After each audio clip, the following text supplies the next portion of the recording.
Hello again, welcome to another episode of Azania in Therapy. I'm your host, Tlaka. Today I've got a very special guest, an industrial psychologist, a coach, a public speaker, MC, a lovely lady. Please welcome my guest today, Mampai Motsau. How are you? Thank you so much. I'm great. How are you? I'm good. Now that I'm introducing you and you do this MC, you introduce people, Yes, I do. How does it feel being introduced? Because you do this often, It feels a bit weird. Yeah. Were you giving me someone? Yeah, no, I was checking. Is he covering this? Is he saying my name properly? And so on. Yeah, but it's quite interesting when somebody introduces you, because when you're used to introducing other people, you're like thinking, is this person talking about me? But beautiful. I mean, I'm happy that you are here. We finally get to talk. Yes. I mean, the first time I saw you were doing your MCing thing. It was at some mind there. And when I heard you speak there, I thought, this would be interesting, knowing that what I was doing. And that one day we'll have a sit down and we'll talk. And I'm glad that day has arrived. And then I realized, but you're an industrial psychologist. Yes, I am. Yes. So when did you study? Where did you study? Why industrial psychology? So, to be honest with you, industrial psychology was never part of my plans when I was in matric. It was even never on the radar. I didn't even know that it existed. So my plan was to study medicine. Yeah. So I applied to study medicine at the University of the Free State. So I'm from the Free State, by the way.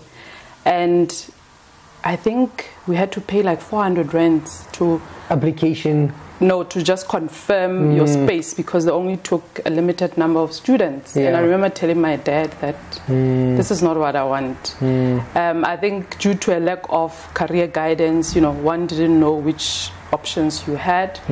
But if I look at it now, I don't think I had the emotional resilience that is needed in patient care. So I changed my mind, applied to do a BCom. But at the University of the Free State, they only had a BCom majoring in accounting or economics. Yeah. And I had done sciences and biology and maths in high school. So the last time I did accounting was like standard 7, which is what, balancing books. Yes. So I got accepted into BCom. First semester, I did a BCom accounting. At the end of the semester, I couldn't even qualify to write financial accounting because I had failed my assignments. Second semester, I changed my degree to a Bachelor of Economics. And I got there, saw all these graphs, and I was like, nah, I'm not doing this. No. Yeah. So towards the end of my first year, I started inquiring about other offerings from different universities.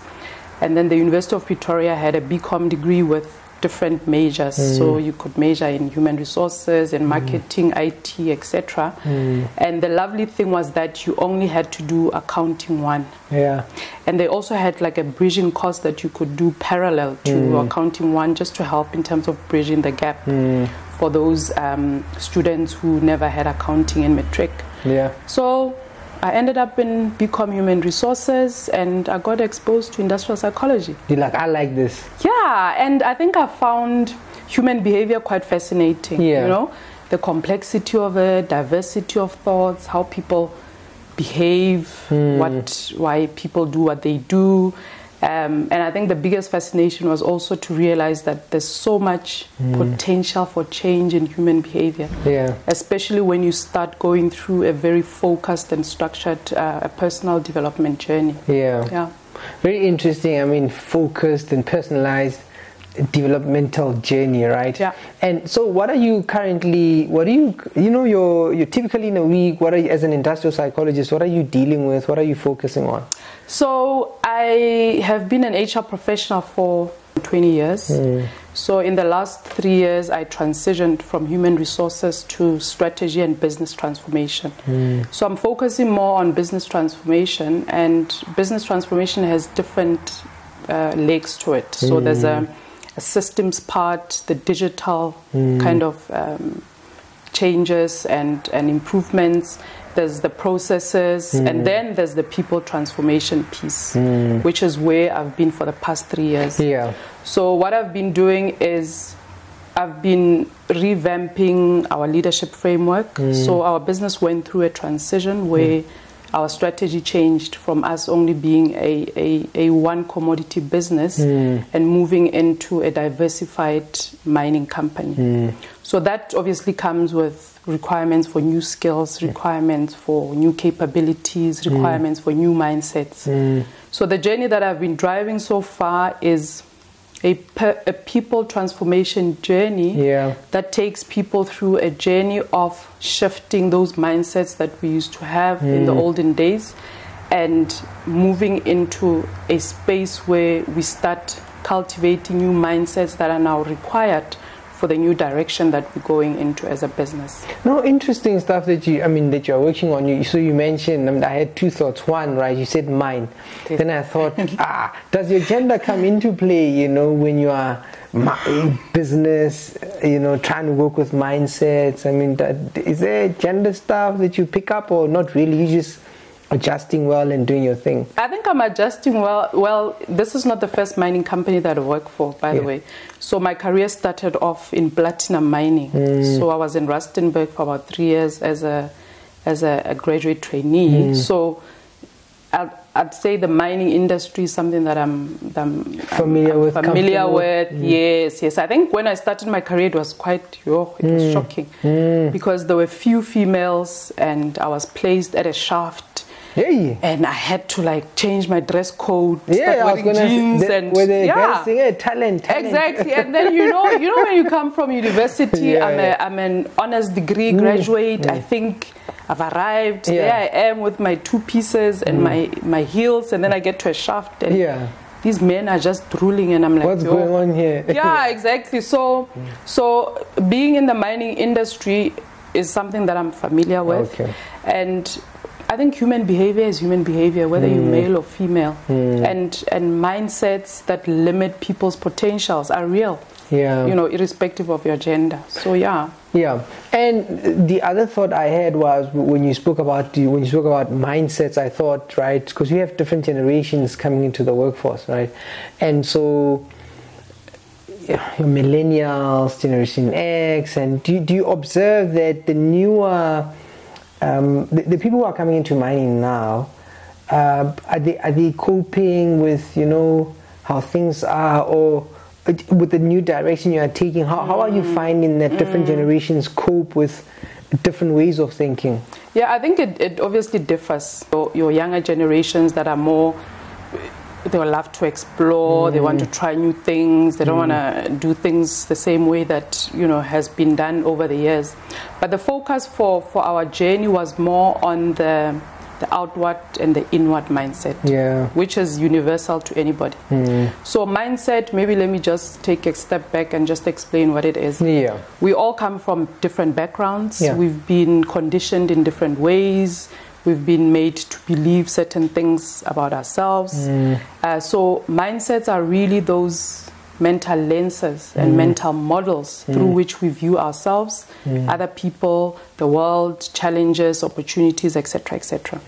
So with a focus on the outward and the inward mindset, it's really about seeing people as people, right?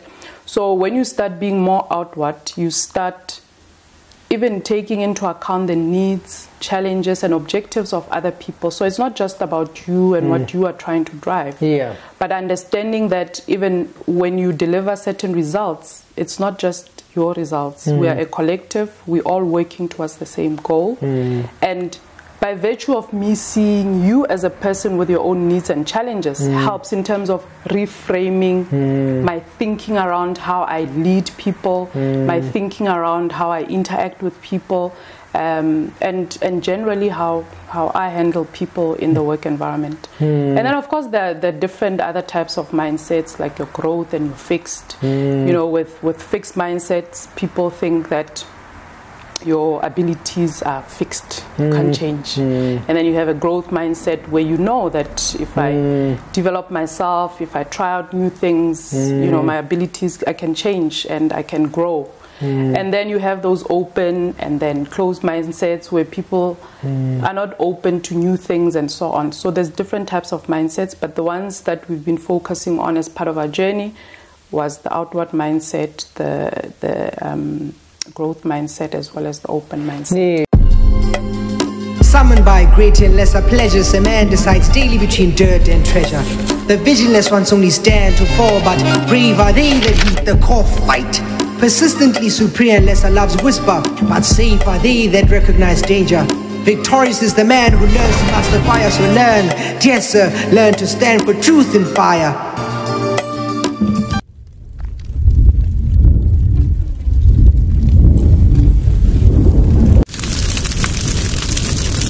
Yeah. I'm a little bit familiar with Angela Duckworth's, fixed and yes, and yeah. It's fixed mind and growth mind, which is very interesting. I like it even from a parenting perspective. Yes. Right? You tell little children, you say, you are so smart, forgetting that then if they struggle, then they feel because I'm stupid, as opposed to the effort that you put in. Exactly. Right? So if you're not good, I'm not good yet, we succeed because so I think those are beautiful ideas that you guys are working with.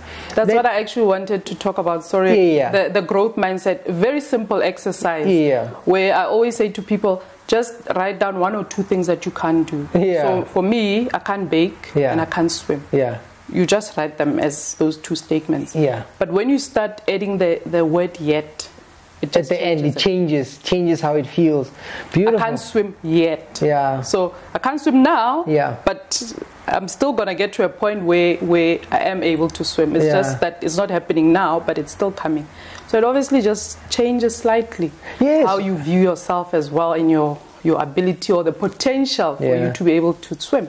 I think maybe one day we should come and sit down again and just talk about that, because part of why I started this, right, was because I realized that a lot of us, Africans and just South Africa, the continent, there's a way we think, sometimes we do well, but there are things that we get in the way with, and I think part of it is because we've got these fixed mindset about who we are and what we can achieve, and I think we must have more conversations about not yet, but there's a possibility. So the psychologist and the coach, right? They find, is there like a sweet spot somewhere? There is a sweet spot because you're dealing with people every day. Even though I can't say me and you are in a formal coaching relationship. Sometimes we have a conversation that ends up being a coaching conversation. Not that we've contracted, but by virtue of the challenges that you have, I'm going to start asking you questions that help you unlock that thing that gets you stuck or helps you to almost see your situation in a different way. Because with facilitating the journey of mindsets and so on, there's a lot of conversation, and it's almost like you facilitating a journey for a person to transform. In a way, you also still coaching.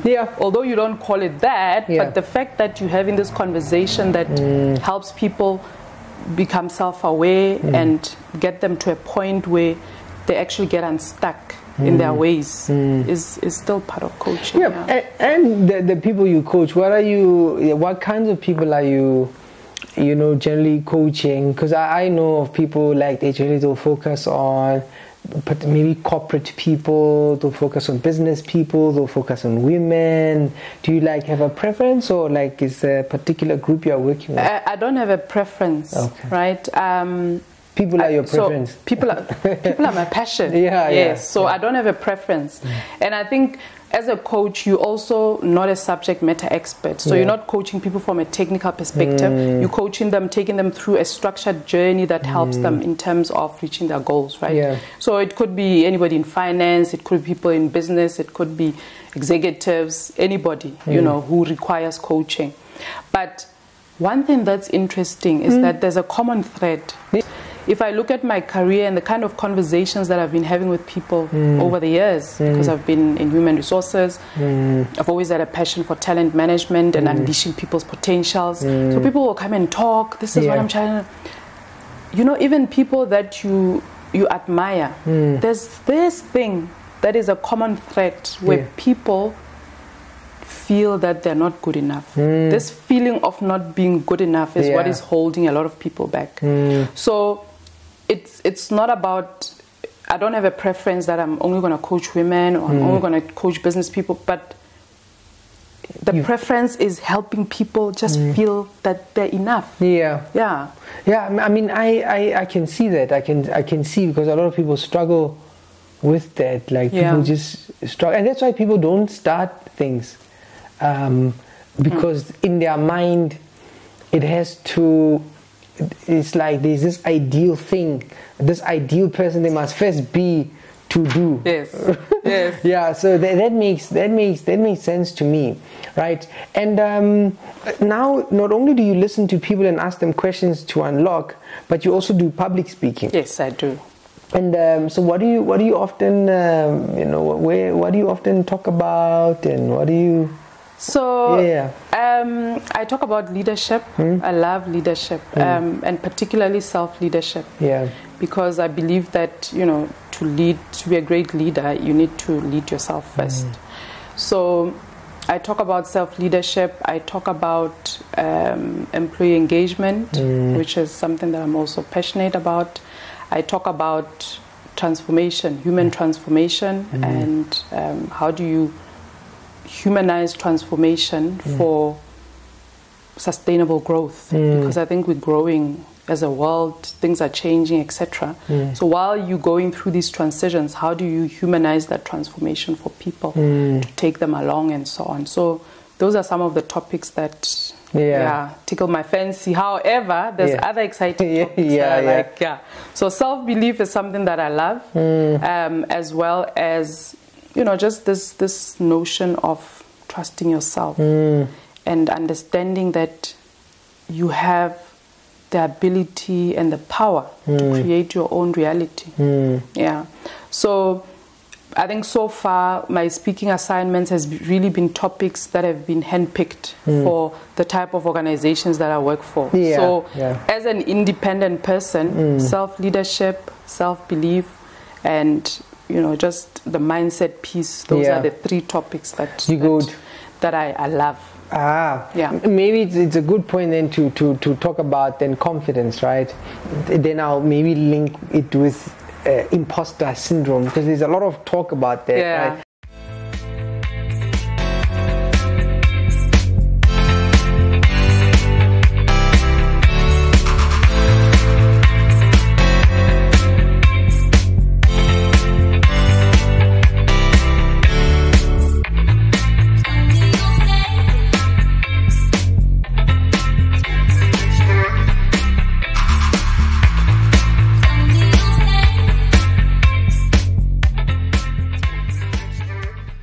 And so, I mean, your thoughts around confidence and just people feeling as if they're imposters in terms of things that need to be done, things they could do, and people struggle, which relates to that thing about not feeling good enough.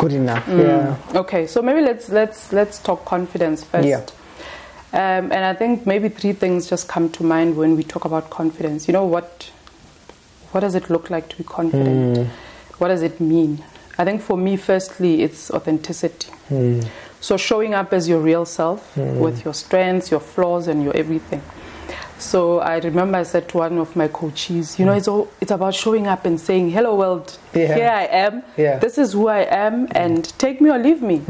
But also understanding that there's going to be a part of the world that doesn't take you, right? Because you don't fit into their mold. And that is okay.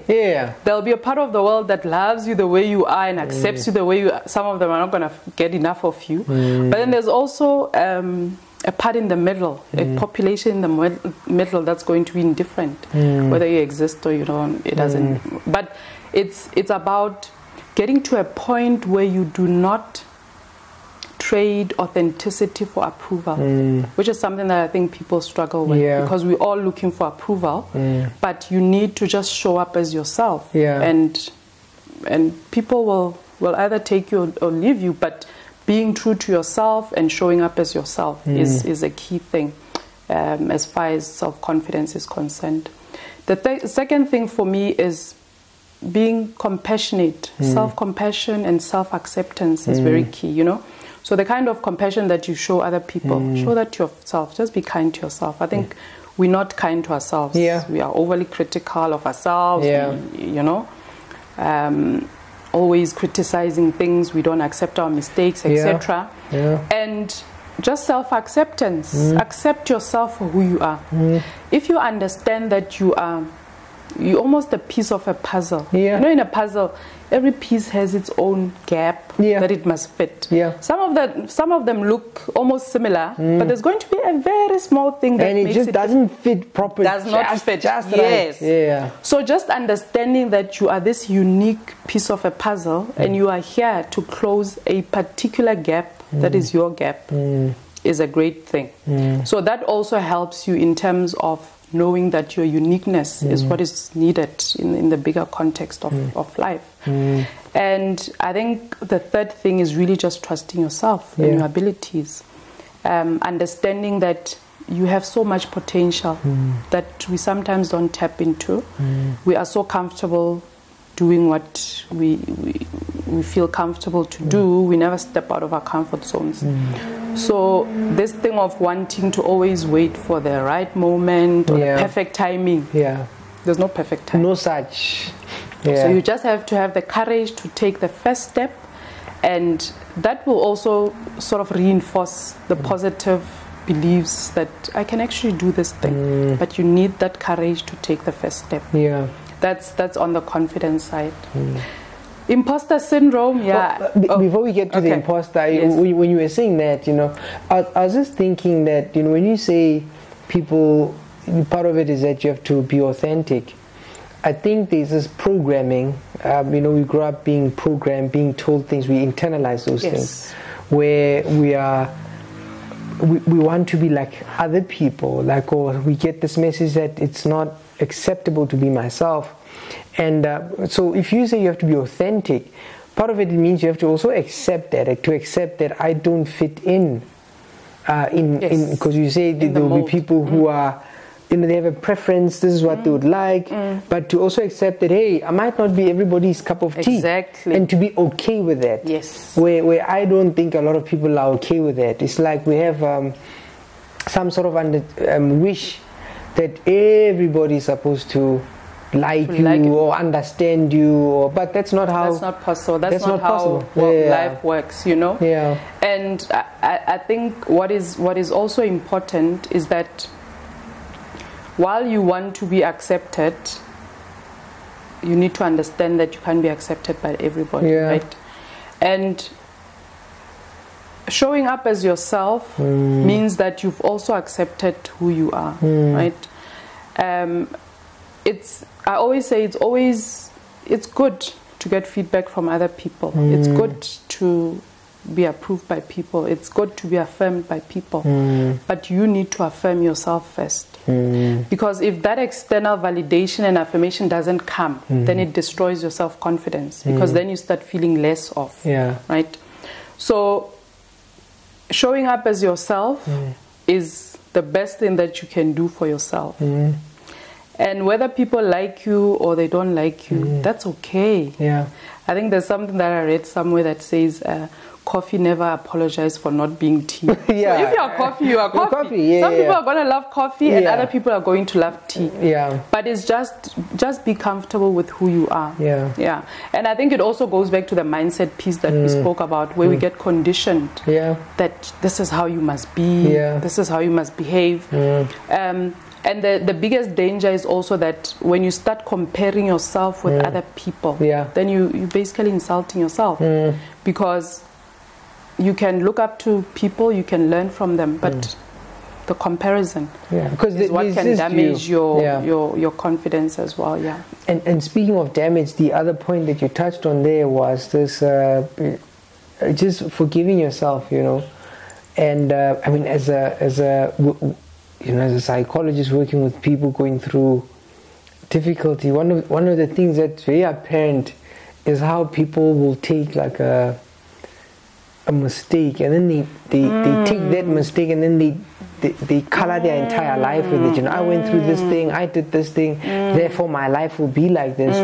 And I wish we got that. We got that as much as you are able to be compassionate with other people, you have to be compassionate with yourself. Yes. But it's when you say, when you're authentic, then you understand that you're not a perfect person. Some things you'll do well, and especially if you are learning, you're gonna make mistakes. Yes. And then that's part of it. So I see that in how confidence grows. And then I interrupted you when you started, explaining the whole imposter. Oh, the imposter, yeah. Yeah. And I see a lot of people love it and they write about it and so on. So I think it's more common than we think. Yeah. And we sometimes see it in people who are high achievers. Yeah. And it's not a rare or an isolated experience, and anybody can experience it, irrespective of the level of achievement, And sometimes it's very surprising that even the most confident people do experience the imposter syndrome. Yeah. And for me, it's one of the factors that also lead to self-sabotaging behaviors. Because if you constantly having this feeling of inadequacy, where you questioning your self-worth, where you have a fear that you're going to be exposed as a fraud, you're going to be found out. Yes, you're going to be found out, that you're not as good as people think, you're not as skilled as people think, etc., etc. That can more likely lead you to engage in behaviors that sabotage your success. Right? You could be procrastinating, wanting to be perfect, etc., etc. So this high level of wanting to excel at all costs in performance and reaching these unreasonable high standards also fuels this self-doubt, the feeling of self-doubt, and ultimately it has an impact on your mental health and your overall well-being. So what I normally say to people is, in that moment of self-doubt, integrating some of the self-leadership principles can be, invaluable, because self-leadership is about learning how to also master your own thoughts, your own feelings, your own behavior. And by acknowledging that the imposter syndrome is a common human experience, and a lot of people, then anybody can experience it. So you can draw strength from that to say, I'm not alone. I'm just a person. I'm just a person, yes. And what I also say is the imposter syndrome is almost like a passing cloud. It's not permanent. It comes and goes. Right. So it is not something that defines your life. So it's not a permanent state in your life that defines who you are or what you're capable of. So through positive self-talk, taking care of yourself, and just being aware when you are in that feeling, it will help in terms of counteracting the impact of the imposter syndrome, therefore leading to you being more resilient and having a healthier self-concept. You know what cured me? I had this saying that you can't do more than your best. And when I thought about it, I reflected a lot on that. You can't do more than your best. And actually, what's required is just to do your best. Sometimes your best is good enough. Yes. Sometimes it's not. But if you've tried, I don't see why you should feel bad. The other thing I think when I think around imposter syndrome, I think also about the ideas we have of ourselves, because I think when you understand yourself, then you don't necessarily set yourself up for unrealistic expectations. So sometimes how people can set themselves up, right, by the things we believe. So sometimes people who mean well actually can describe you in a way that's not true. Like, so in therapy, for example, when somebody comes and then they say, I got a referral, and they say, you are this amazing psychologist, you help them and you're so good. At the point, pressure already. No, at the point, an effective psychologist is supposed to burst that bubble. Yes. And because then the person is not going to have a realistic relationship with you. They're going to have this inflated idea of who you are. But, because it's a relationship that heals, that you want to be an authentic person, I want you to experience what a real person is like, not some idea, right? And I think it happens similarly to when people describe us. People say you're so great, but in your mind you struggle to say no. Like you struggle because you don't understand yourself very well. Then you accept that. Yes. And now you have to do something, and then your mind is going, yeah, but are you really that person, So I think the other thing that helps is to really be honest with yourself about, who you understand yourself to be, what you are really good at. But essentially, you try your best, you practice, but we do struggle with feeling like an imposter. Yeah, that's true. That's true. We do struggle. Yeah. And I think it's also important to understand what is your best versus what the world describes as best. Yes. Because if you're going after the best that the world says this is what the best should look like, then already it's a problem. You're losing you obviously fighting a losing battle. Yeah. So your best must be what you consider to be your best. And sometimes somebody can come and push you a little bit harder, and then you see, I can actually do better than that. But I think if you always focusing on what the world describes as the ideal psychologist, for example, you know, you're going to be in trouble. You are going to be in so much trouble. I just had a thought now, right? What do you think about this idea that we all have just our time in the sun, like? Because I think the other thing that we miss as people is that we think we'll always be on top. Like for example, like if you're a sports person, you've got a window, right, where everybody thinks you're great, but somebody younger, somebody faster, somebody stronger will come along. A person will think, but I've been always told that I'm beautiful. But window in the sun, right? Somebody younger, somebody more beautiful, somebody whatever. You think, okay, I've got this money. But with time, there will always be somebody who'll outperform you. And what do you think about that? I think you need to just understand that life can never be the same. Yeah. So I always even make an analogy with, or use the metaphor of life and seasons. Yeah. There are different seasons in life, right? There's going to be a season where you are blossoming, and everything is growing and so on.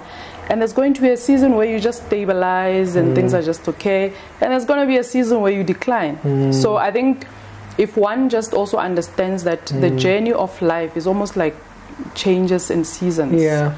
You tend to be much more understanding of the season that you are in and the fact that things change. Yeah. And unfortunately, it's life. So we need to make peace with it. And it doesn't mean something is terrible. It just means there's nothing wrong with you. There's yeah. nothing terrible. It just means that life is happening. Seasons are changing, and you just need to adapt to the changes in the season.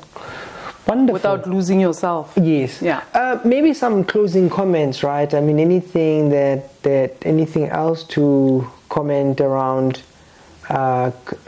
confidence, coaching, or something important you think people need to remember. I think, I have so many tips in terms of confidence and so on, but we won't go into that. Yeah. But I think my last parting shot would be that, as we've been saying that everybody's unique, we all have a purpose, we all have a particular gap that we need to fill. One just needs to lead their path because it's part of that self-leadership. You need to ignite your own passion. Nobody's going to do it for you. You are responsible for igniting that passion. You need to, motivate others through your resilience because we all have stories, Thabang, and when people share their stories of where they've been and how they got to where they are, it's actually a survival guide for somebody else. So self-leadership is a spark that ignites greatness. Yeah. Wow, those are the wise words. thank you for coming and not making me feel like an imposter.